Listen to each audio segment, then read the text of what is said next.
So we're going to start talking about the research program.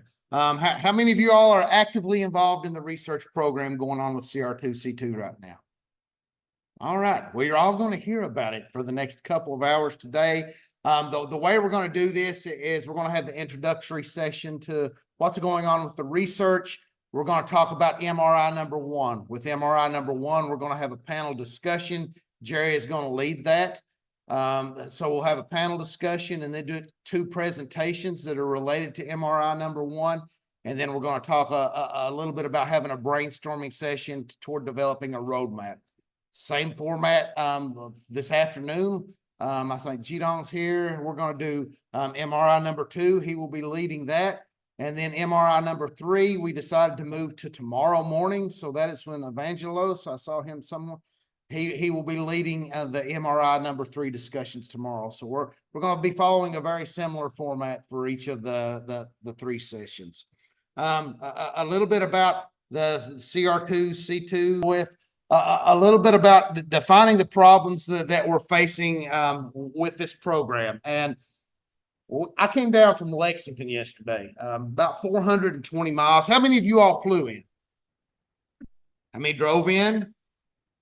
About 50-50. So it was about 400-mile drive. About 390 of those miles were rural. I guess the 5 miles getting out of Lexington and the 5 miles coming into Greensboro didn't quite classify as rural. But just to give us a context of the people we're supposed to be working with, the people who are supposed to benefit from this program. How many of you all have been out and drove around some of the rural secondary roads lately through some of the small communities?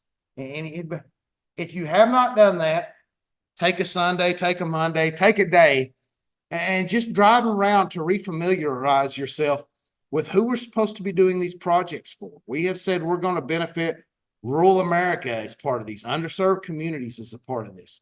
I think just making sure that we ground those lessons with the people that we're working with are very important. And we're going to talk a little bit more about that as we move forward the next couple of days, making sure that we're doing research that's going to relate and have a strong end product for the people that we're working with. Rural areas make obviously a significant contribution to the United States economy, but they're often in poor condition and underfunded. How many people have heard of right now there's a lot of federal aid out there for transportation. If you're not making money or surviving in the transportation industry right now, it might not be your chosen field because there's a lot of opportunity out there right now. So one of the things that we're seeing is a lot of money that is out there to be pumped into rural communities. So one that I'm very well aware of is the Safe Streets for All. Has anybody in here heard about that program? All right, so it is money that is going to the local communities to be able to do transportation-related projects. In Kentucky, one of the things that we're really struggling with is the money is there. The counties have applied for the first phase of that, which is coming up with a plan for the Safe Streets for All. Everybody wants to do that. The second phase is the implementation. Lots of money out there for implementation. The counties are not wanting to do that. The argument is there's free money to benefit your transportation system. Why free money? Why are you not doing this? Because they don't have the project managers in place to be able to successfully manage those projects. So rather than apply for the funding, put themselves out there on the edge and try to move forward with basic transportation services that are funded by the feds, that they're saying, no, we can't do that because we don't have anybody to manage the projects. Just want to keep us grounded in reality. We've got some great research going on. We have to find a way to be able to implement that moving forward. We do have pilot studies and full-scale implementation of emergent vehicle technologies, but they've been concentrated in urban areas. How do we take those technologies and move them into the rural areas is the real challenge that we're facing. A lot of what we're doing it is cutting edge, but it's very implementable. But how do we get to the step where we're actually to take what we're doing, really good, solid research that can be used, it's been proved that it can be used in urban areas, and be able to move that to our rural areas. That's one of the challenges that we're facing. Research priorities. Researchers are creating the knowledge and tools rural communities need. That's what we're doing as a part of this. We have 12 active projects right now, 12 projects that have funding in place at the university. have went through the paperwork, and we're actively working on those projects. Ali is a taskmaster. How many, I know a lot of you all were involved in this, what, 18 months ago when we started. What day did we have our meetings on to plan for this? Monday. What time Monday? 6. It seems like it was 5 to 7 or 8 p.m. every Monday for 3 or 4 years before we are actually able to get in our proposal. But Ali, that goes back to you. We have 12 projects up and running right now. I don't think there's another UTC out there that can even touch that right now. We have the projects out there. Getting them to the bureaucracy of the various universities has been a challenge, as Ali knew it would be. Caesar sends countless emails. So we are moving our research program forward. I know there's a lot of aggravation where, Reg, I'll pick on you. You may get an email on Tuesday afternoon that says, Reg, we need a report back from you by Friday. Those are going out to 15 and 20 people at a time, and we are having success with that. That's thanks to you all and your ability to be able to respond to how fast we're trying to move with these. I do want to go over these technologies in rural settings. What are we trying to do with these? What are we trying to improve? Trying to boost the mobility of underserved populations. On the drive yesterday, like I said, if you get out and look around rural America, it is a different world, and there's a lot of underserved populations out there. Strengthen economic resiliency and connectivity. Expand access to quality, affordable health care. For a long time, I heard these words and they didn't really register home. Expand availability to health care. I'm getting a little bit older. I know I don't look it, but the years do add up. My mother is in a situation where she has extremely limited mobility in a nursing home now. Something, if you've not faced that, it is not a fun part of life.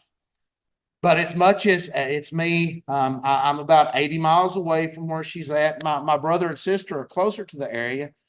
But just getting her to doctor's appointments, to any type of social activity, to getting her anywhere. She has kids that love her, but you can't just drop everything that you're doing to be able to get her from point A to point B.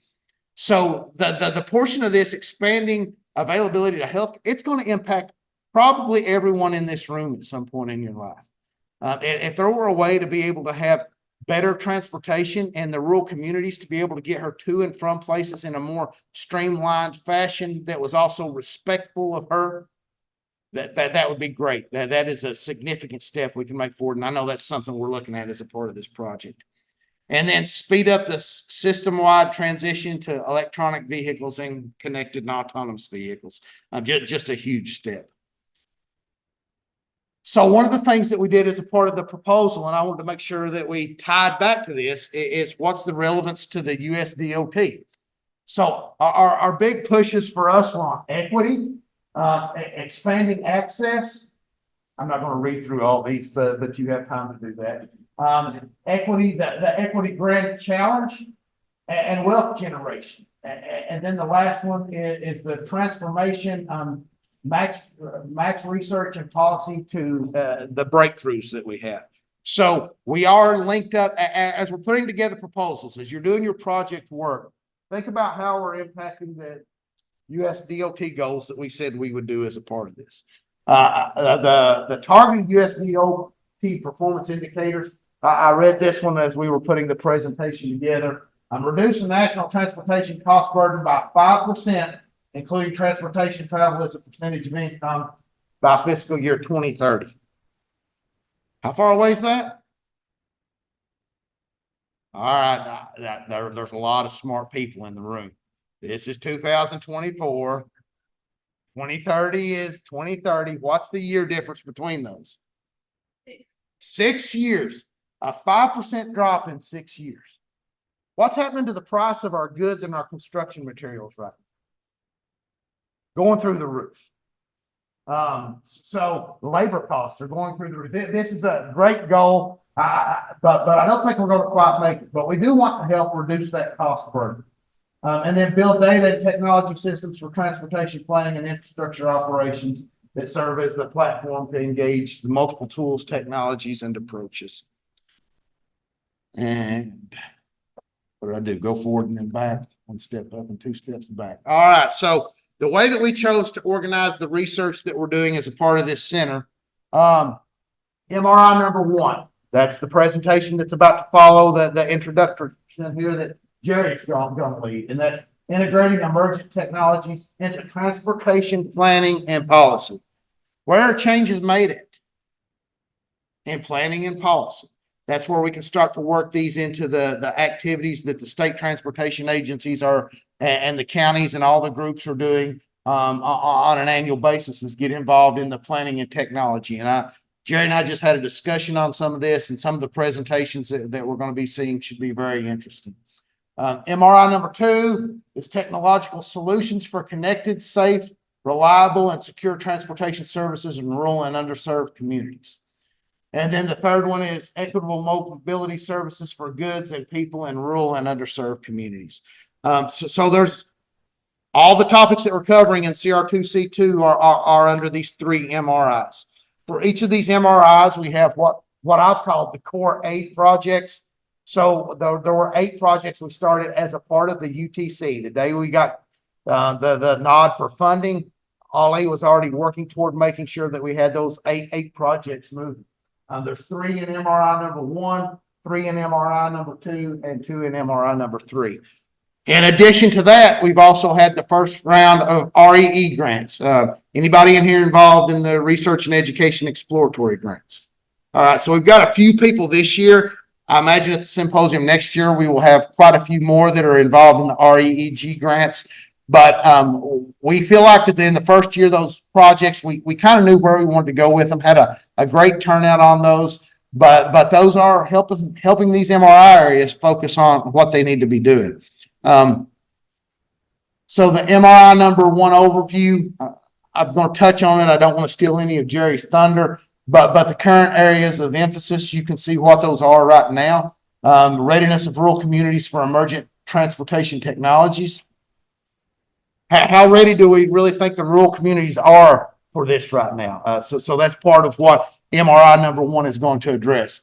Improving healthcare access, benefit cost analysis of CEVs, and evaluating rural community operated volunteer-based rideshare services, and modeling demand for ride-sharing services powered by automated vehicles. So, Jerry, we have a lot to look forward to with you and your group on MRI number 1. For MRI number 2, the current areas of emphasis are detection warning systems that promote information sharing between motorists and agencies, optimal and equitable new EV charging infrastructure along rural corridors. So part of the trip that I took yesterday, as I said, was through Eastern Kentucky down through Virginia. How many people have heard a lot about EVs and how strong the future is for EVs? Let me back up 6 months ago. How did we all feel about EVs and where the future was headed with that? Was it headed in a general upward direction where we're seeing more and more people excited to get EVs? We've seen that turn a little bit the last 6 months. A lot of the companies that do EVs are starting to really struggle with their sales. I've heard it said that everybody that wants an EV has one. I don't believe that, but I do believe we have some real challenges to grow the EV industry. So leaving Lexington and all the way down to about Bristol, Virginia, that's about a 225-mile stretch. Anybody want to take a guess on how many charging stations there were winding through the rural Appalachians into the valley at the end? What's the valley called? Shenandoah Valley. One's a good guess. A little bit higher. 3. That's it. So 200 miles winding through Appalachia, you have 3 available charging stations, and those are near the main roadway. Often the areas you get 15 or 20 miles off the areas into our rural communities, there's no EV charging stations. So I didn't know I was going to get signs that would tell me how much time I had left. So I'm moving on to MRI number 3. You said 3 there, Ollie. So that's one. So MRI number 3, we will touch on improving the multimodal freight efficiency, how we get our goods to market, and we look forward to seeing what Evangelos and his group has to say as a part of that. The REE grants, I'm not going to spend a lot of time on that. The first round went very well. In this second round, we are going to be spending some time today trying to start to put together pieces for a roadmap. We've had a very successful first year. We've got a lot of projects, 12 projects, lots of posters up, but we need to know, what do we call success at the end of 5 years? So we're going to be doing some brainstorming sessions today on where we think we're going with this and what the signs of success would be. Future center activities are to develop the roadmap so that we know where we're going. Collective input on research and future MRIs that address the CR2C2 goals. The panel discussions that we're starting with, and we'll dive into those a little bit more as we move through the day. So with that, see, I got through the last 3 minutes pretty quick, Holly. I'm glad you put that up. So we're going to move on now to the discussion of MRI number 1. Jerry, I know is here somewhere. Jerry's going to start leading that discussion, and look very forward to hearing what you had to say. Thank you, Jerry.